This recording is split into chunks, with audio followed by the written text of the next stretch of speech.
ఏ జబ్బైనా, ఏ రోగమైనా, ఏ బాధ అయినా డాక్టర్లు ఎంత భయంకరంగా చెప్పినా భయపడద్దు. మొన్న ఒక సోదరు వచ్చింది, మధ్యరాత్రి తీసుకొచ్చారు. ఫైనల్ వాళ్ళకి వైద్యులు చెప్పి పంపించారు. గంటకు కానీ 2 గంటలకు కానీ, ఈ మధ్యాహ్నానికి కానీ, నైట్కి కానీ చచ్చిపోయింది, తీసుకెళ్ళండి అని పంపించారు. ఆ అమ్మాయి చివరి కోరిక ఏంటంటే, నన్ను ఒక్కసారి తండ్రి సన్నిధికి తీసుకెళ్ళండి, శాలేమన్న దగ్గరికి తీసుకెళ్ళండి, అన్నను చూసి ఒక్కసారి అన్నచేత ప్రార్థన చేయించుకొని, దేవుడు ఉంచితే బతుకుతా, పిలిస్తే పోతా, అన్న దగ్గరికి తీసుకెళ్ళండి అని ఆ బిడ్డ కోరింది. పాపం అంబులెన్స్ నేరుగా ఇటు తెచ్చారు వాళ్ళు. మీరు నమ్మండి నమ్మకపోండి, మరి అలా సాక్ష్యం వచ్చిందో లేదో మరి ఈరోజు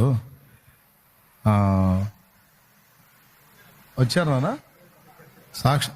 అదిగో ఇక్కడే ఉందా? దేవునికి స్తోత్రం కలుగును గాక.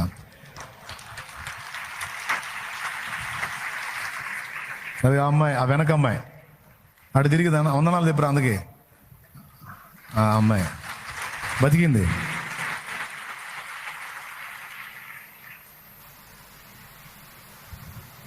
ఎంత ఆశ్చర్యకరమైన విషయం అంటే, నాకు డౌటే ఆ పిల్ల బతికిద్ది అంటే. అదిగో ఆ వీల్ చేయాలి. ఆ రోజు ప్రార్థన చేసినప్పుడు పుట్టు భలే తీశారు నాయన. దేవునికి స్తోత్రం. డెడ్లీ కండిషన్ అది. ఇంకా ఆ అమ్మాయి చివరి స్టేజ్ అది. ఎన్నో రోజులు గల కోటాలకు ముందు రోజు అనుకుంటా, కోటాలకు ముందు రోజు అంతేనా? ముందు రోజు, అంతకు ముందు రోజు 18 నాన్న, 18 నైట్ కదా దేవునికి కోటాలు. అది ముందు రోజు 18వ తారీఖు నైట్ ఆ బిడ్డకి ప్రార్థన చేసింది. అదిగో ఇప్పుడు సజీవంగా ఆరోగ్యంగా వచ్చి మన మధ్యలో నిలబడి సాక్షిగా ఉంది. మరేదో ఆ మరణకరమైన జబ్బేది ఆ అమ్మాయిని కాజేయలేదు కదా.